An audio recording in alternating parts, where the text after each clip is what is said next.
ये कई मौलाना बोल चुके हैं कि जिस दिन हमने कुर्सी की 2 टांगे खींची ना, ममता बनर्जी की सरकार गिर जाएगी, हमारे बलबूते पे टिकी हुई है। बाकी सीटों पे खेल होगा और वो मैक्सिमम जो नुकसान वो पहुँचाएंगे ना, चाहे वो हुमायूं कबीर है, चाहे ओवैसी है, ये सारे के सारे नुकसान पहुंचाएंगे ममता को। बीजेपी को कोई नुकसान पहुंचाने वाला नहीं है। ममता बनर्जी की पार्टी मुख्यमंत्री बन गया तो वहाँ हिंदू कन्वर्ट हो जाएंगे ना, तो हिंदू भाग जाएंगे, तो हिंदू मारे जाएंगे, तो कन्फर्म है। लेकिन हिंदू वहाँ से इस बार सीख गए हैं कि बीजेपी को लाना है, नहीं तो हिंदू को कट भट छट जाना है, एकदम बिल्कुल कन्फर्म है। सिर्फ मुसलमानों का रहनुमा बनने से कुछ नहीं होगा, मुसलमानों को सही मार्ग पर लाना भी आपका कर्तव्य होना चाहिए। मुर्शिदाबाद में क्या किया?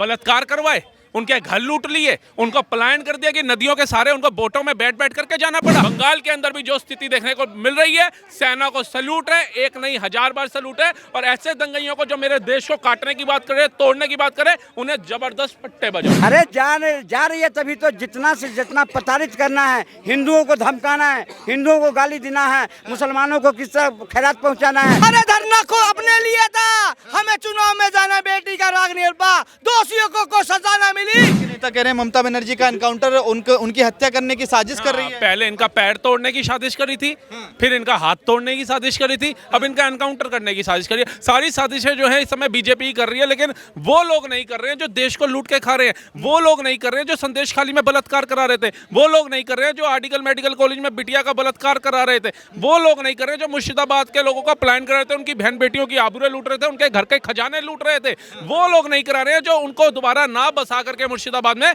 बाबरी मस्जिद की नींव रख दी जाती है, वो लोग नहीं कर रहे हैं। ये ममता बनर्जी वो सरकार है जो कहती है महिला होकर के कि महिलाओं को रात को बाहर नहीं निकलना चाहिए, वो स्वयं जिम्मेवार होंगी अगर उनका बलात्कार होता है या उनका शोषण होता है। तो ये एक महिला मुख्यमंत्री बोल रही है जो 15 साल से सत्ता में है। और मैं तमाम टीएमसी के लीडरों को बोलूंगा, विपक्ष के लीडरों को बोलूंगा, 15 साल के 5 काम बता दो ममता बनर्जी के जो उन्होंने वेस्ट बंगाल में किए। ये लोग 5 काम नहीं गिनवा सकते हैं। ये बलात्कारों की लिस्ट ला सकते हैं, ये शोषण की लिस्ट ला सकते हैं, ये हिंदुओं के प्लान की लिस्ट ला सकते हैं, ये रामनवमी पे पथराव की लिस्ट ला सकते हैं, ये दुर्गा पंडालों पे पथराव की लिस्ट ला सकते हैं, लेकिन 5 विकास के काम नहीं बता सकते। कहीं पथराव नहीं।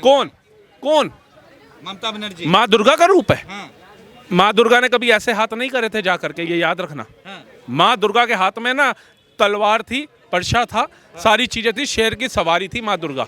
वो उनकी सवारी नहीं करती थी जो धर्म के नाम पे बांट दे कि 35% मेरा वोट बैंक जो है अलग समुदाय के लोगों का है, तो मैंने उधर चलना है। और ये कई मौलाना बोल चुके हैं कि जिस दिन हमने कुर्सी की 2 टांगे खींची ना, ममता बनर्जी की सरकार गिर जाएगी, हमारे बलबूते पे टिकी हुई है। ये वहां के लोग बोल रहे हैं। और 5700 करोड़ रुपया बजट का आप दे रहे हो मदरसों के लिए, आम लोग कहाँ जाएंगे? क्या वहां पे टैक्स पेयर जो हैं वो अलग समुदाय के ही लोग हैं? अलग समुदाय के स्कूली शिक्षा, फिर 5700 करोड़ उठा के दे दिया। आप मुझे ये बताइए कि इस बार हुमायूं कबीर जो टीएमसी के कभी नेता रहे, विधायक रहे और बीजेपी से लोकसभा का चुनाव भी लड़ चुके हैं, वो भी पार्टी में उतरे, उनका ओवैसी से ज़्यादा गठबंधन हो गया है। इस बार क्या लग रहा है कि ममता बनर्जी सत्ता में आ रही है अब 4 मई को, या 4 मई ममता गई? नहीं, जो मेरा इलेक्शन का जो है एनालिसिस करने का ढंग है, मैं परसेंटेज नहीं देखता, मैं देखता हूँ किस पार्टी के पास कितने वोट हैं, वोट अंक देखता हूँ। मैंने बीजेपी का जो है पिछले 3 चुनाव का आंकड़ा देखा है, 2019, 2021 और 2024, वो 2 करोड़ 30 लाख के आसपास है। 230, 228 और 234 लेटेस्ट जो है। जो ममता के बड़े हैं ना, जो बाकी वो वोटिंग ज़्यादा हुई, वोटर बड़े वो हुए हैं। अगर अब आप पीछे देखेंगे ना, 2001 से लेके 2021 तक जितनी पॉपुलेशन बढ़ी है बंगाल की, उससे ज़्यादा वोटर बढ़े हैं वहाँ पे। अच्छा। ये कैसे हुआ? ये SIR में निकल जाएगा। अगर 1 करोड़ वोट इस बार कट जाता है ना पुराने वोटों में, इसका मतलब पिछले चुनाव में 100% वोटिंग हुई, 99% वोटिंग हुई। अपने परसेंटेज को निकालें तो ममता जीतती इसी के ऊपर है। ममता का जो वोट था 2021 में 2 करोड़ 47 लाख था, वो आगे हो जाता है 2024 में 2 करोड़ 87 लाख। कैसे हुआ? मतलब जहाँ बीजेपी की पकड़ नहीं है ना, मेरे को ये कहने में कोई गुरेज नहीं है कि बीजेपी इस मामले में लड़ाई झगड़े में अपने कार्यकर्ताओं को बचाने में अभी बहुत कमज़ोर है। वहाँ पे कमजोर है, बहुत कमज़ोर है। उसके नेताओं पे हमले हुए। अगर ये कांग्रेस के समय में हुए होते, कांग्रेस की सरकार होती तो अब तक वहाँ की गवर्नमेंट 7 बार तोड़ दी होती। पिछले चुनाव में कैलाश विजयवर्गीय पर हुए, जो नेता बाहर से गए, सब पे हमले हुए, बड़ी मुश्किल से जान बचा के वहाँ से निकाल के लेके आए। पर वहाँ का वोटर जो है, जब वर्कर है बीजेपी का, वो उतने का उतना बिल्कुल लो स्तंभ की तरह बीजेपी के साथ खड़ा हुआ है, चाहे उसको मारो काटो कुछ भी वो हिलने वाला नहीं है।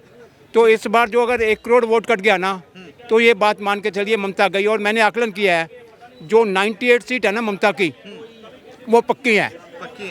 वो ज़्यादा है। हाँ, क्योंकि वहाँ मंत्री इतना बड़ा है, वो सारी वही सीटें हैं। अच्छा, और 90 के पास बीजेपी की पक्की हैं, जो पीछे उसको मिलती रही हैं, जहाँ उसकी बढ़ते नहीं 77 पे सब। नहीं, जो बढ़ता ही है ना 3 इलेक्शनों में उसकी 77 आई तो ज़्यादा थी, मतलब बढ़ता आई थोड़ा बहुत जो हुआ गड़बड़।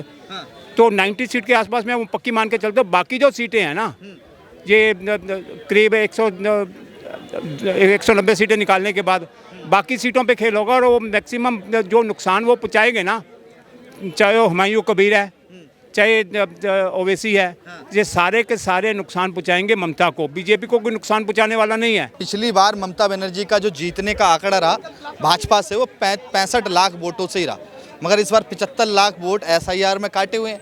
इसलिए ममता बनर्जी कह रही हैं कि भाजपा मिली हुई है SIR वो चुनाव आयोग से। और हर बार चुनाव में घुसपैठियों का मुद्दा लगातार अमित शाह चाहे वो नरेंद्र मोदी उठाते हैं, मगर घुसपैठियाँ निकाले कितने ये कोई नहीं बताता। ये 2 सवाल हैं, आप उन दोनों पर जवाब दीजिए। देखिए, घुसपैठिया का आंकड़ा नहीं बताएंगे, सीधे बॉर्डर के पास फेंक के आएंगे, ये बीजेपी करेगी। क्योंकि तुमने तो आंकड़ा आज तक नहीं बताया, ना किसी को फेंका। देखिए, वहाँ पे हिंदू बिल्कुल वहाँ पर डर चुका है। क्योंकि जैसे मालदा, भरपेटा, डुमरी, फिर उसके बाद करीमगंज, फिर उसके बाद आ गया वहाँ पे 24 बरगला और मुर्शिदाबाद में जैसे हिंदू डर रहा है ना, वो समझ गया कि हमारा बिजनेस में कोई चढ़ावा नहीं है। बिजनेस रहते भी अगर हमको सेफ्टी नहीं मिलेगा तो हम वहाँ से मारे जाएंगे। अगर 2-3 बार और वहाँ पर सोच लीजिए ममता बनर्जी की पार्टी मुख्यमंत्री बन गया, तो वहाँ हिंदू कन्वर्ट हो जाएंगे ना, तो हिंदू भाग जाएंगे, तो हिंदू मारे जाएंगे, तो कन्फर्म है। लेकिन हिंदू वहाँ से इस बार सीख गए हैं कि बीजेपी को लाना है, नहीं तो हिंदू को कट भट छट जाना है, एकदम बिल्कुल कन्फर्म है। इसीलिए एकदम जैसे 24 बरगला में हुआ, जैसे मुर्शिदाबाद में हुआ, जैसे उसके बाद मालदा में हुआ, अभी बिल्कुल। तो सरकार किसकी है? सरकार उसी का है। अब देखिए, जो व्यक्ति अभी महिला के साथ डॉक्टर के साथ अब हुआ ना, तो उनके सांसद क्या कर आरोप से करते, अभी उनके सांसद है कह रहे हैं कि ममता बनर्जी के खिलाफ जो उंगली उठाएगा उसका उंगली काट दिया जाएगा। ये होती है खतरनाक प्रतिक्रिया। उसके बाद ममता बनर्जी के जो MLA हैं कह रहे हैं कि ममता बनर्जी के खिलाफ जो उंगली उठाएगा उसको अंजाम भुगतना पड़ेगा। ये होती है खतरनाक प्रतिक्रिया। उसके बाद ममता बनर्जी खुद बोलती है कि 8 बजे के बाद महिलाएं ना निकले। उसका पता चलता है कि लॉ एंड ऑर्डर बिल्कुल ध्वस्त हो चुका है। भाजपा से मिला हुआ है। चुनाव आयोग भाजपा से क्यों मिलेगा? ममता बनर्जी कहती हैं, राहुल गांधी कहते हैं, अखिलेश यादव कहते हैं। अखिलेश यादव तो ये तक कह चुके हैं कि यह चुनाव आयोग इस बार 27 का भी चुनाव। देखिए उन लोगों के पास मुद्दा को नहीं है, प्रोपेगेंडा फैलाना है कि लोगों को कैसे जागरूकता करना। अभी प्रोपेगेंडा तभी फैला रहे हैं कि स्टेट ऑफ हार्मोन से हैं जो वहाँ से गाड़ी नहीं आए। ये तो ये भी प्रोपेगेंडा कर रहे हैं कि स्टेट ऑफ हार्मोन गाड़ी नहीं छोड़े। इन लोगों को प्रोपेगेंडा, उन लोगों को मुद्दा है ही नहीं। इनको प्रोपेगेंडा फैलाना है कि आएगा बीजेपी तो टीका नहीं लगाने देंगे। क्या दिल्ली में बीजेपी है तो टीका नहीं लगा रहे हैं लोग? ये कौन सी बात है कि बीजेपी आएगी तो टीका नहीं लगाने देंगे, टीका लगाने देंगे? एक तो देखिए वहाँ पर हिंदू बिल्कुल छटपटा रहा है। क्योंकि यहाँ पर सत्ता जो लोग बोलते हैं ना, पहले चमचे बोलते थे कि एक जगह 15 साल नहीं रहना चाहिए। आज चमचे क्यों नहीं बोल रहे हैं कि एक जगह 15 महीने 15 साल सरकार नहीं होना चाहिए, बदल जाना चाहिए? आज चमचे नहीं बोलेंगे क्योंकि उनकी दादी लगती थी। अच्छा, हुमायूं कबीर कह रहे हैं कि मुसलमान हमारे हैं, और असदुद्दीन ओवैसी ने तो खुल के बोला है कि हम मुसलमानों का अगर कोई रहनुमा है तो वो वही है, बाकी कोई नहीं है। उसको लेकर क्या? लेकिन मुसलमानों के रहनुमा कभी मुसलमानों को अच्छी शिक्षा क्यों नहीं देते हैं? क्यों नहीं कहते हैं मेरे देश के मुसलमानों कलाम बनो, कसाब को नकारो। ऐ मेरे देश के मुसलमानों अपनी बिटिया को सोफिया कुरैशी बनाओ, शालीन मत बनाओ, ये मत बनाओ। वो नहीं बोलते हैं। उसके बाद क्यों नहीं बोलते अपने बच्चों को जो है वो आप अतफुल्ला खान साहब, मोहम्मद रफ़ी जैसा बनाओ, लेकिन अफजल गुरु मत बनाओ? ऐसी शिक्षा क्यों नहीं देते हैं ये लोग? कभी सुना है आपने? सिर्फ मुसलमानों का रहनुमा बनने से कुछ नहीं होगा। मुसलमानों को सही मार्ग पर लाना भी आपका कर्तव्य होना चाहिए, अगर करोड़ों मुसलमान आपकी बातों को सुनता है और उसको मानता है तो। लेकिन मुसलमानों को बलगलाना, सरकार के खिलाफ करना, हिंदुओं के खिलाफ करना, वो इन नेताओं को करना आता है क्योंकि इनकी कुर्सी मजबूत होती है। जिस दिन जैसे हिंदू समझ गया कि बटेंगे तो कटेंगे, एक रहेंगे सेफ रहेंगे, जिस दिन भारत का मुसलमान भी यह समझ जाएगा ना कि हमारे बच्चे भी तब सेफ रहेंगे जब हम ऐसे दोगले नेताओं को सुनना बंद करेंगे। क्योंकि मोदी जब से आए हैं सबका साथ सबका विकास किया है। रामपुर से मूवी लिख रहे हैं, वहाँ जाके कह रहे हैं कि हर हिसाब का हर एक जुल्म का हिसाब होगा। तो नहीं होना चाहिए। कौन सा जुल्म? क्या नहीं, क्या मुर्शिदाबाद में क्या किया? बलात्कार करवाए, उनके घर लूट लिए, उनको पलायन कर दिया कि नदियों के सारे उनको बोटों में बैठ बैठ करके जाना पड़ा है। जजों को आपने 24 घंटे 22 घंटे 9 घंटे तक अपने कैद में रखा। क्या सो रही थी ममता बनर्जी? आप बताइए हैं। सूर्यकांत जी सीजीआई जो सर्वोच्च जज हैं, उनको कहना पड़ा कि मैं रात को 2 बजे तक वॉच कर रहा था इस चीज को निगरानी के अंदर। फटकार लगाई गई इनकी कानूनी व्यवस्था को लेकर के। लो मुख्यमंत्री थोड़ी ना वो सब करवाएंगी। और क्या धारा 144 लगी हुई है, चुनाव आयोग इसका जवाब दे। उसके बाद अभी पत्थर मारे जा रहे हैं, आर्मी के ट्रक रोके जा रहे हैं। चुनाव आयोग जवाब देगा ना सर। चुनाव आयोग ने तो मिलिट्री बुला ली ना, उसने तो केंद्र को लग दिया, आगे ले आए ना। आज जब मिलिट्री वहां पहुंची है, जब वो मिलिट्री फट्टे बजा रही है, हम तो कह रहे थे सेना को मत छेड़ो, मत छेड़ो। ये वो सेना नहीं है जो कश्मीर में पत्थर खा रही थी और सरकार ऑर्डर नहीं दे रही थी। आज की सेना घर में घुस के मारने का दम रखती है। पाकिस्तान एग्जाम्पल है, कश्मीर एग्जाम्पल है, जो हरा झंडा फहराते थे, आज तिरंगा उतारने की औकात नहीं बची है उनकी। और आज बंगाल के अंदर भी जो स्थिति देखने को मिल रही है, सेना को सैल्यूट है, एक नहीं 1000 बार सैल्यूट है। और ऐसे दंगइयों को जो मेरे देश को काटने की बात करे, तोड़ने की बात करे, उन्हें जबरदस्त पट्टे बजाओ। मकरूल इस्लाम जो वहाँ का मुख्य आरोपी बताया जा रहा है, उसकी ममता बनर्जी के साथ फोटो है। असदुद्दीन ओवैसी की पार्टी से 2011 में चुनाव भी लड़ चुके हैं। दोनों पार्टियां कटघरे में खड़ी हैं और बीजेपी पल्ला झाड़ रही है। ये वही है ना जो गाड़ी पे खड़ा होकर के नारे लगा रहा था, जो जनता को बलगला रहा था। इसके ऊपर तो ऐसी धाराएं लगनी चाहिए कि जमानत देने वक्त भी जज साहब 10 बार सोचें कि ऐसे एक्ट लगना चाहिए, पॉस्को एक्ट लगना चाहिए इनको। फॉर्म 6 का फॉर्म लेकर भाजपा खड़ी है, वो टीएमसी खड़ी है, और फॉर्म 7 लेकर भाजपा खड़ी है। दोनों चुनाव आयोग पर आरोप लगा रहे हैं।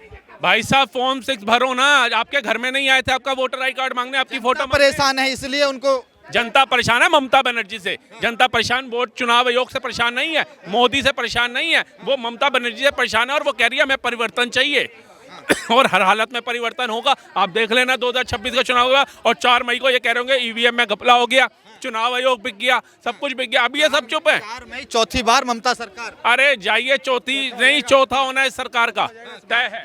चौथा हो जाएगा, चौथी से बात नहीं होगा। ममता सरकार का चौथा होने वाला है। चौथा और उठाला एक साथ होगा। 4 मई ममता गई। हाँ, चौथा उठाला एक साथ। 4 मई ममता गई या 4 मई को ममता जी आ रही हैं? हैं? ममता जी आ रही हैं। ममता हो गई निर्ममता।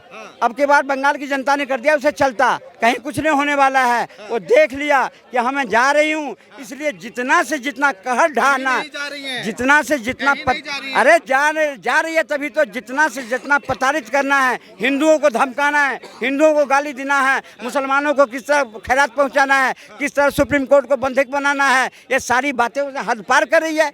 ममता जी आ रही हैं? जा रही है, बिल्कुल 100% जा रही है। 4 तारीख को मिल जाना, मैं यही लड्डू खिलाऊंगा आपको। आपको क्या लग रहा है 4 तारीख को क्या होने वाला है? परिवर्तन होने वाला है, परिवर्तन होने वाला है। बिल्कुल। कौन क्योंकि आएगी बीजेपी आएगी। क्यों बीजेपी आएगी? देखिए ग्राउंड लेवल पर बीजेपी के कार्य एकदम बिल्कुल जरूरी है। जैसे लोग परेशान है हर क्षेत्र में, लोग देखिए बीजेपी आएगी तो हर लोगों को नल जल योजना मिलेगा, हर सुविधा मिलेगा। ममता बनर्जी काम क्या किया है? बलात्कार होने के बाद बलात्कारियों को डिफेंड करती है। इतना काम किया है कि मंदिर ना बनवाई, बाबरी मस्जिद बनवा दी। और जो हरेक उस पर धर्म की राजनीति रचने वाली बेटियों, एक महिला होकर महिलाओं की सुरक्षा में बेटियों की उसकी नहीं करने हुए, और बेटी का जो अपमान हुआ, जो घृणा कार्य कांड हुआ, तो उस पर मौन रहने वाली इतनी महान बेटी की कोख से को जन्म देने वाली महिला से होने के बाद ऐसी पहली मुख्यमंत्री देखी कि बेटी का दर्दनाक हादसा होने के बावजूद भी चुपचाप बैठी रही। तो ममता बनर्जी, अरे धरना को अपने लिए था, हमें चुनाव में जाना, बेटी का राग नहीं पा, दोषियों को सजा न मिली। तो बात करते हैं, तो आपके चैनल के माध्यम से मैं बंगाल की जनता से कहना था, आप योगी मॉडल तो देखना चाहते हैं, लेकिन प्रदेश में सरकार नहीं बनाओगे तो आपको बदलाव करना चाहिए और सरकार बनवानी चाहिए। फिर देखिए कैसे बिल्डोजर चलता है, और योगी मॉडल पूरे देश नहीं विश्व में उनको जो संविधान है उसके तहत देश चलता है, संविधान बिल्डोजर के तहत देश नहीं चलता है। संविधान के दायरे में ही बिल्डोजर चलेगा। जिसने घेरा हुआ है, जो अतिक्रमण है, अतिक को जो मिट्टी में मिलाने का काम किया है, दुबे को मिट्टी मिलाने का काम किया है। जो बंगाल की बात कर रहे हैं, जो बंगाल में ऐसे अतिक बैठे हुए हैं जो लोगों को डराने का काम कर रहे हैं कि वोट दोगे नहीं दोगे तो क्या हो जाएगा। आप डरे नहीं, बेखौफ होकर मतदान कीजिए। 4 तारीख को जब रिजल्ट आए तो लोकतंत्र की हत्या हो गई, ईवीएम हैक हो गई, ऐसे नारों से विपक्ष गूंजना चाहिए और आपकी जीत होगी। जनता जनार्दन है, लोकतंत्र की भगवान है।